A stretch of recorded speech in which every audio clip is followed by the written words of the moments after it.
দুর্ঘটনায় মৃত্যু হলো এক খনি শ্রমিকের। মৃতদেহ আটকে বিক্ষোভ দেখায় সহকর্মীরা, বন্ধ থাকে উৎপাদন।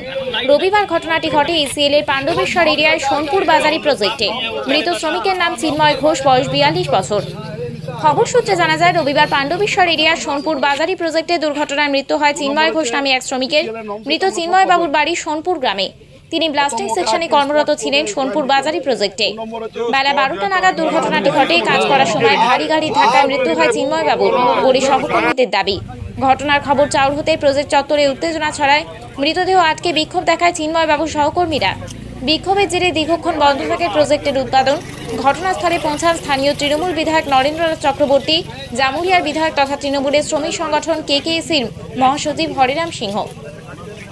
দুর্ঘটনার তদন্ত, মৃত ব্যক্তির নিকট আত্মীয়কে চাকরি ও ইসিএল এর নিয়ম অনুযায়ী উপযুক্ত ক্ষতিপূরণের দাবি জানান তারা। কর্তৃপক্ষ দাবি মেনে নিলে উঠে যায় বিক্ষোভ। মৃতদেহটি উদ্ধার করে ময়না তদন্তের জন্য পাঠায় পাণ্ডবেশ্বর থানার পুলিশ। ব্যুরো রিপোর্ট, গুগলি নিউজ।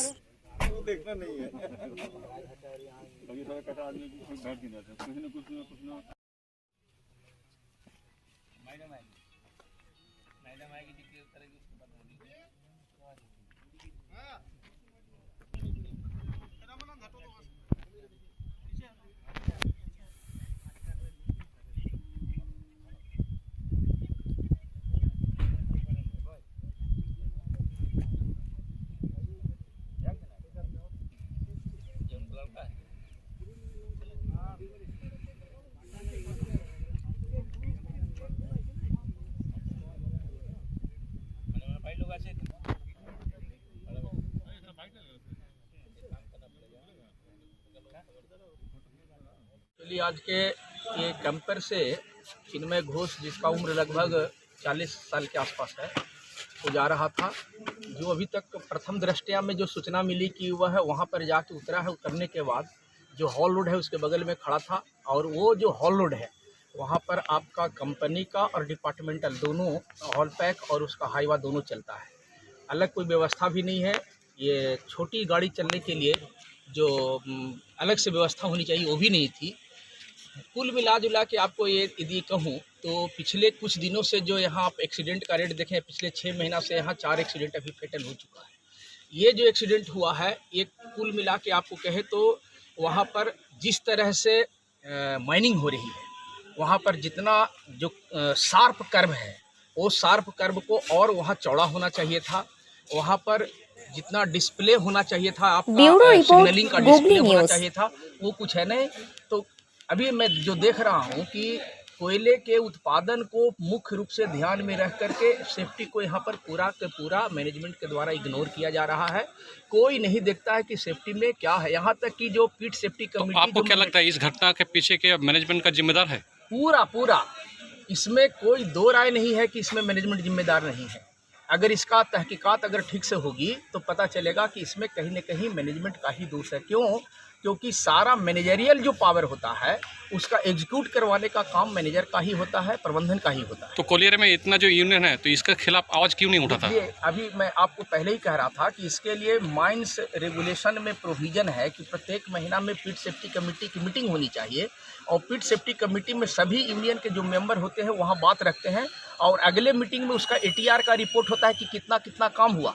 यहाँ तो पीट सेफ्टी कमेटी की मीटिंग ही नहीं होती है ना, और मीटिंग अगर हुई भी तो ना मैनेजर उसमें बैठता है, ना GMOP बैठता है, ना GM कभी बैठता है। मतलब इसको गुरुत्व ही नहीं दिया जाता है। तो आप लोग इसके खिलाफ आंदोलन क्यों नहीं करते? देखिए, आंदोलन जहाँ तक सेफ्टी का मैटर है, आंदोलन इसके पहले कई बार आंदोलन हुआ है, कई बार। ऐसा नहीं है कि आंदोलन, और जितने भी हर स्तर पर इसकी बात उठती है। लेकिन वही मैं आपको बता रहा हूँ, यहाँ तक कि केवल यूनिट का ही नहीं, यूनिट से लेके एरिया, और एरिया से लेके कंपनी, और कंपनी से CIL तक मीटिंग में सब कोई बोलेगा कि सेफ्टी को प्राथमिकता हम देंगे, सेफ्टी को हम लोग इग्नोर नहीं कर सकते हैं। लेकिन वो पेन पेपर में होता है, जनरली केवल और केवल फोकसिंग होता है प्रोडक्शन को लेकर। तो आपको क्या लगता है ऐसे ही चलते रहेगा, ऐसे दुर्घटना घटते जाएगा? देखिए अभी तक जो परिस्थिति बनी है उसमें तो इन लोगों का जो रवैया है उसमें तो यही लगता है। लेकिन अब जब कोई किसी चीज़ का जब हद से जब ऊपर निकलने लगता है तो एक मजदूरों में जब रोष जब निकलेगा ना, ये सेफ्टी को लेकर के, मैं तो आज बोलता हूँ कि जितने भी एग्रीमेंट हुए, ये एग्रीमेंट तो আজকে আমাদের কাছে একটা মর্মান্তিক দিন। যে ছেলেটি আজকে অ্যাক্সিডেন্টে মারা গেছে, আমরা এটা ম্যানেজমেন্ট ইনকোয়ারি চলছে। ম্যানেজমেন্ট ইনকোয়ারি করে রিপোর্ট দেবেন কিভাবে মারা গেছে। আমরা সবাই দেখতে পাচ্ছি একটা অ্যাক্সিডেন্টে মারা গেছে। সে আমাদের সোনপুর গ্রামের ছেলে, আমরা একসাথে খেলেছি, একসাথে আমরা অনেক দিন বাল্যবেলায় এর সাথে আমরা অনেক কিছু করেছি। আজকে সোনপুর বাজারি প্রজেক্টের জন্যও আজকে একটা মর্মান্তিক ঘটনা। আর আমার গ্রামের জন্য তো আজ আমাদের গ্রাম একদম সবাই চোখের জল ফেলছে। আর দেখুন আজকে খুব ভালো, আমরাও বসেছিলাম সবাই, আমাদের দুই বিধায়ক ছিলেন, জামুরিয়া বিধায়ক ছিলেন হররাম সিংজি, আর আমাদের পাণ্ডবেশ্বরের বিধায়ক মাননীয় শ্রী নয়ন চক্রবর্তী মহাশয় ছিলেন। সবারই নেতৃত্বে আজকে একটা মানে আমাদের একটা এগ্রিমেন্ট হয়েছে, খুব ভালো এগ্রিমেন্ট হয়েছে যে তার ছেলেকে সোনপুর বাজারিতে জয়েন দেবে এবং যা ওর যা শিক্ষাগত যোগ্যতা সেই জায়গাতেই ওকে আপনার সেই ডিপার্টমেন্টে ওকে কাজ দেবে এবং ইসিএলের যা নর্মস আছে সেই নর্মস মেনে ওর যেমন পিএফ গ্র্যাচুইটি ওর কম্পেনসেশনের যা থাকে সেগুলো সবাই পেমেন্ট হবে। কতদিনের মধ্যে চাকরি জয়েন করবে বলছিল? ওরা কালকেই চাকরির অ্যাপয়েন্টমেন্ট দিয়ে দিবে, যেহেতু ওর বাবার আজকে অ্যাটেন্ডেন্স ছিল তার জন্য কালকেই ওর চাকরিটা। কি নাম যিনি মারা গেছে? চিন্ময় মণ্ডল, ঘোষ, চিন্ময় ঘোষ। বয়স? বয়স 42+। আপনার নাম? আমার নাম নিতাই মণ্ডল।